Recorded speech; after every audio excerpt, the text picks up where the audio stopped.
And we are back with the third segment of the GSMC Sports Podcast presented by the GSMC Sports Network. Sorry for that longer than usual break. Again, I was doing backflips in my room just celebrating the fact that Daniel Jones has been released. But anyways, we're going to pivot over to basketball, and we are going to talk about the Lakers game because I did watch a little bit of the Lakers game, and it was a very, very close game, and it ultimately ended in a very sad way that I just did not expect to end. It was really close. So the Magic, they ended up winning 119 to 118 off of a Franz Wagner game winner.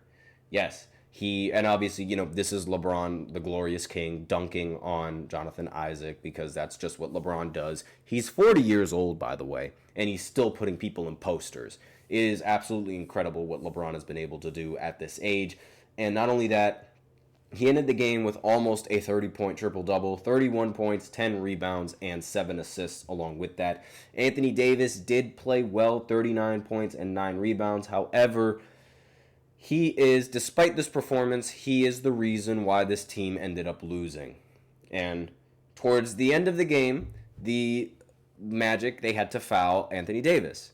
And that would send Anthony Davis to the line. Usually, I'm not scared because this is Anthony Davis we're talking about. His shooting at the line is one of the most efficient in this league for the position that he's playing in. In fact, last season, he was averaging 81% from the free throw line, which is very good, and that's even better than LeBron's standards. We all know LeBron isn't really the best free throw shooter on the planet, but Anthony Davis, he's been very solid at the line. And here he goes. 2 free throws to win the game, because if he makes the 2 free throws, then the score, they would have been up by 4, which would have forced the Magic to do something even more ridiculous than win the game now. Ultimately, Anthony Davis ended up missing both free throws. And as a result, Franz Wagner walked down the court, did his little cross tween, did his moves, and then he did a step back and won the game for the Magic. It was very, very hard to watch. It was very, very, very hard to watch because usually Anthony Davis is very clutch in these kinds of scenarios, and he always ends up, at least in the games that I've seen, he usually almost always ends up making the free throws in the end, and ultimately this was a really bad way to go out, and it was unfortunate. So despite the fact that Anthony Davis ended with 39 points, he is the reason why the Lakers ended up losing. And I'm sure he's going to be just in practice drilling 1,000 free throws because he does not want to miss those kinds of free throws again in the clutch and when the team desperately needs him to. Now, aside from LeBron and Anthony Davis, as well as Dalton Knecht, who ended with 17 points, again, he is a rookie still, so I don't expect him to have 30 in every game. He also shot 7 for 14 from the field, so again, a really efficient 17-point game. Everyone else on the Lakers was absolutely atrocious. Austin Reeves is horrible. I don't know what is going on with Austin Reeves this season, but he has been terrible in a lot of these games that I've seen.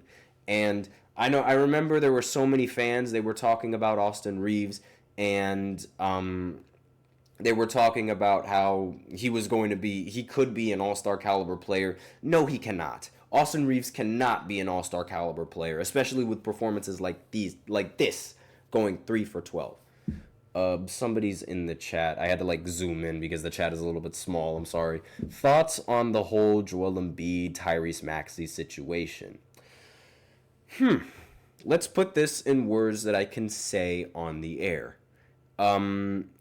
Obviously, it was blown out a little bit of proportion, in my opinion. I think that the way that these reporters exaggerate some of this news is obviously blown out of proportion.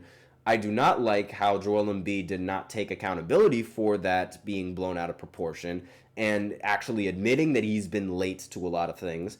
And obviously, Joel Embiid being late is something that just should not happen, especially when you are the star player on your team and you're supposed to be the leader. It doesn't matter that you're injured, especially then, because he wasn't injured and he was able to use his legs. It's not like he can't get to practice unless he's in an IR, literally in critical condition. There is no excuse for not being to practice on time, if you are the leader of the team. In fact, there's no excuse to not being to practice on time, regardless of what position you're playing and regardless of the role on your team. That is your job. You have to do that. And I do not really like how Joel Embiid has been deflecting on a lot of that. I do like Tyrese Maxey's leadership for calling out Joel Embiid on that, however. It did backfire on him in the last game because Maxey was abysmal in that last game and was arguably the biggest reason why the 76ers ended up losing. But that whole Tyrese Maxey and Joel Embiid situation, the whole process with Embiid, because, trust the process, I think it's failing. You can't just put 3 All-Stars on a roster anymore and expect them to win games like they're Golden State. It's not going to happen anymore. And if I was the 76ers, I would personally get rid of Joel Embiid right now. It doesn't seem like Joel Embiid is going to help anybody in the future with all the injuries that he's sustaining. Paul George has also been getting injured as well. Just absolutely awful. Just terrible, in my opinion. And, that's actually a really good question. I was going to do a segment like that next week on Wednesday, but I might as well go ahead and reveal that after I finish the summary with the Lakers, because, again, I still have a couple of things to say. More so on D'Angelo Russell being terrible as well. He got benched, rightly so, and he still ended the game 3 for 10, 1 for 7 from 3. Austin Reeves and D'Lo have been horrible. They've been involved in, hypothetical trade rumors, and I don't even know if they're tradable given how bad they've been playing this season. The efficiency from Austin Reeves has been down. The efficiency from D'Angelo Russell has also been down. And it's like whenever LeBron specifically gets something positive from other teammates, there's always those other few teammates that end up playing worse and worse, especially when it matters most. And it is just unbelievable. I cannot with those 2 players. But I will say, Franz Wagner, he played very well in this game and definitely deserved to win. 37 points as well as the game winner, 11 assists, Jalen Suggs, 23 points. And I will say, this Magic team is way better than what I thought they were. I mean, without Paolo Banchero, they've been able to win a substantial amount of games. I thought for sure they were going to end up losing out and tanking in their record. But without Paulo, they've been fantastic. I did not expect this many wins coming in from them for this coming season. And, I mean, I expected them to win a lot of games, but I expected them to win it with Paolo Banchero. The fact that they're not winning, the fact that they're winning without Paolo Banchero, is really impressive. Because, again, Paolo, I think he's one of the most underrated players in the entire NBA. With the stats he can produce, with his efficiency, with his production, he is a fantastic player. There's every single facet of the game that you could want in a player, he has. It's like he's a combination of LeBron and Carmelo Anthony. I think that's really the best summary that I can give for Paolo Banchero. But that's basically all that I had to say with this Lakers segment. Again, it was a huge choke job from Anthony Davis.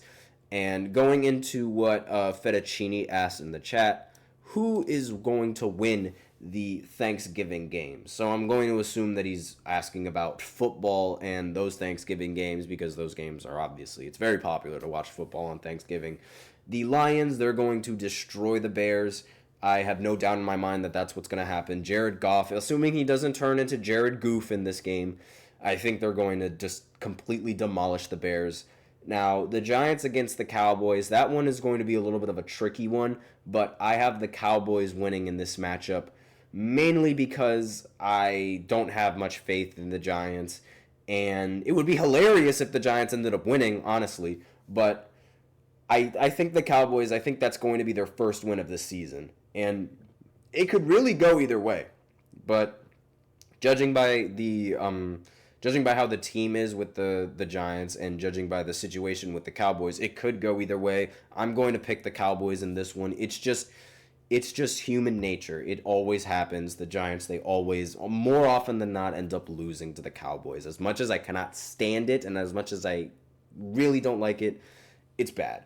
But then in the Dolphins game, the last game, the Dolphins going up against the Packers. The Packers are going to be playing at home for this one. And my gut is telling me to pick Green Bay, but my mind is telling me to pick Miami. So I am very split on those teams, and I'm going to go with my gut, and I'm going to pick the Packers in this one, even though Jordan Love has been playing rather bad. But yeah, those are the answers, and I'll answer the next question after I go into the short break because I am running low on time.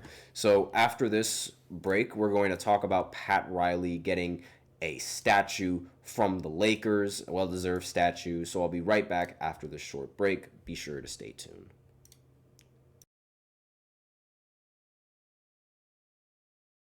For the best and latest podcasts available anywhere, go to the podcast app on your cell phone and type in GSMC to access free content-rich podcasts on health and wellness, book reviews, sports, entertainment, relationships, social media, movies, technology, finance, and even weird news. Subscribe and download the GSMC Podcast Network's family of shows, available everywhere podcasts are found.